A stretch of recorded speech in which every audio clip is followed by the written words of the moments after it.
What began as an ordinary live stream quickly turned into something far more revealing. On the surface, it seemed simply phone camera, a quiet room, and a champion preparing to speak directly to her audience. She appeared ready to steer the conversation the same way she had controlled so many fights throughout her career. But sometimes the most telling moments aren't the ones you plan. They're the moments that expose something unexpected before you even realize people are watching. Even before the stream officially got underway, there was a noticeable change in the atmosphere. It wasn't dramatic or easy to identify, but longtime followers could sense it. It felt like the kind of pressure that comes when someone knows they're already under constant public scrutiny, with every move being analyzed and every expression potentially turned into a headline. Despite that, she greeted the camera with a smile. Yet it wasn't the carefree smile people were used to seeing. It seemed more forced, as though she was trying to reassure herself as much as her viewers. When she began speaking, her usual confidence immediately returned. Her words were bold, direct, and delivered with the certainty of someone accustomed to commanding attention. She reflected on her accomplishments, highlighting the achievements that helped build her reputation. Olympic success, championship victories, and historic milestones all remained part of her legacy. Those accomplishments were undeniable and firmly established. Still, online audiences have become less interested in resumes alone. They often focus on weaknesses, and discussions about potential flaws had already been circulating long before this broadcast. For months, opinions about her had been divided. Many continued to praise her as one of the sport's all-time greats. Others questioned whether her approach was too measured and strategic rather than the overwhelming dominance they expected from someone with such a strong reputation. At the same time, newer fighters and fellow champions were beginning to enter conversations that she once dominated almost entirely on her own. None of those debates appeared to be the intended focus of the live stream, at least not initially. As she continued, her delivery became more intense. Leaning closer to the camera, she spoke as if she wanted every viewer to fully understand her message. She described herself as operating on a completely different level, portraying herself as someone far ahead of the rest of the competition. Then subtle signs began to emerge. Her rhythm changed. There were brief pauses and moments of hesitation. In the middle of speaking, she stepped away from the camera, disappeared from view, and then returned moments later. It looked as though she had suddenly remembered something important, only to lose track of it again. Viewers started paying attention to details beyond her words. The environment around her seemed less organized than the image she was presenting. Background sounds occasionally interrupted the moment, creating a sense of distraction. Most noticeable was the repeated chirp of a smoke alarm somewhere off camera. The noise itself wasn't significant, but its persistence stood out. Like any small problem left unresolved, it gradually drew more attention with every repetition. While she continued speaking, the chirping remained in the background. Rather than addressing the distractions around her, she continued speaking as though they weren't there. She seemed to believe that if she stayed focused on her message, everything else would fade into the background. But as the live stream went on, control began slipping away little by little. It wasn't a dramatic collapse or a single mistake. It happened gradually, almost unnoticed at first, like a slow crack spreading through glass. Then came a moment that unexpectedly grabbed viewers' attention. She reached off camera and picked up a bottle of wine. It should have been an ordinary action, nothing worth discussing. Yet when she struggled to open it, the atmosphere shifted. Suddenly, the image of the flawless, untouchable champion became less convincing. In its place appeared something more relatable and exposed. For a brief moment, viewers weren't seeing a dominant athlete, they were watching a real person dealing with an awkward situation in real time. By then, people weren't simply listening to her words anymore. They were studying every gesture, every expression, and every pause, searching for meaning beneath the surface. At the same time, a separate conversation was unfolding online. Social media had already started dissecting the broadcast. Old interview clips resurfaced. Previous comments she had made were being replayed and compared against her current statements. The internet has a habit of creating its own storyline long before the full picture emerges, and that process was already underway while she was still speaking. When she returned her focus to the camera, her delivery became even stronger and more forceful. It almost seemed as if she sensed the mood changing and wanted to regain control.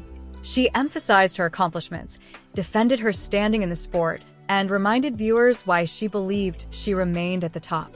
Yet the harder she pushed that message, the more uncertain the overall energy felt. Then the discussion took another unexpected turn. Beyond the live stream itself, a figure from the music industry had already become part of the online debate.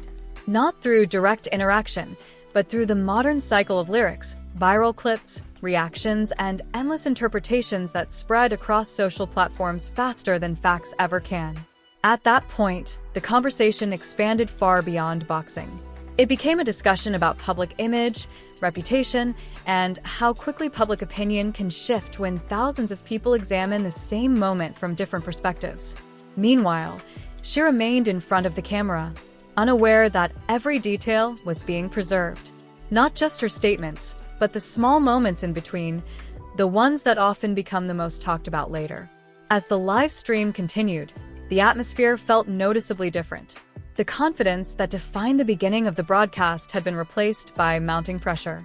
She continued speaking with intensity, trying to maintain the same high-energy presence, but online reactions were moving faster than she could respond. Comments poured in. Clips were being posted almost instantly. Viewers were forming opinions while the broadcast was still happening. Once audiences start clipping moments instead of listening to the full conversation, control over the narrative becomes nearly impossible to maintain. The smoke detector continued chirping in the background. What started as a minor annoyance soon became a symbol online.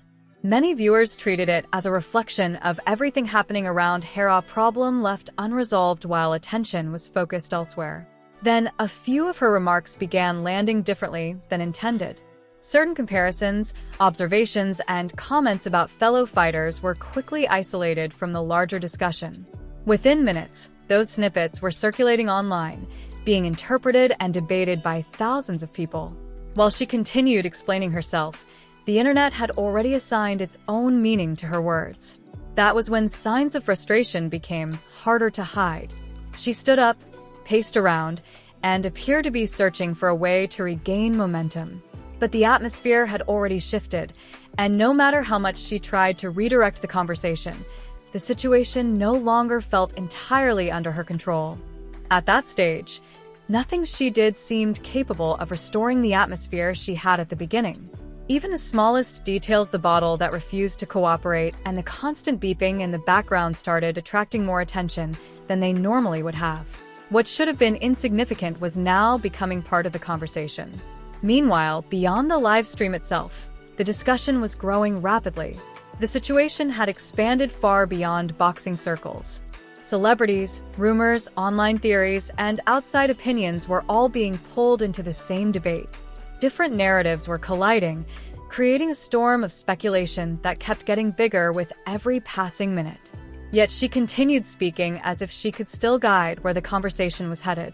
The reality, however, was very different. By the closing moments of the broadcast, control had already slipped away.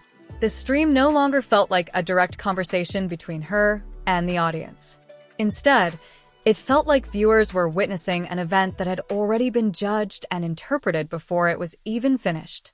She kept talking, but now every statement carried extra weight. Not necessarily because of the words themselves, but because thousands of people were attaching their own meanings to them. Context was no longer hers alone to define. The online world had already created its own version of events while she was still living through them. Gradually, her pace began to change. It wasn't sudden or dramatic. It felt more like someone recognizing that continuing to push harder wasn't going to alter what had already happened. The smoke detector continued its steady chirping. The bottle remained sitting nearby. Comments continued pouring in faster than anyone could keep up with.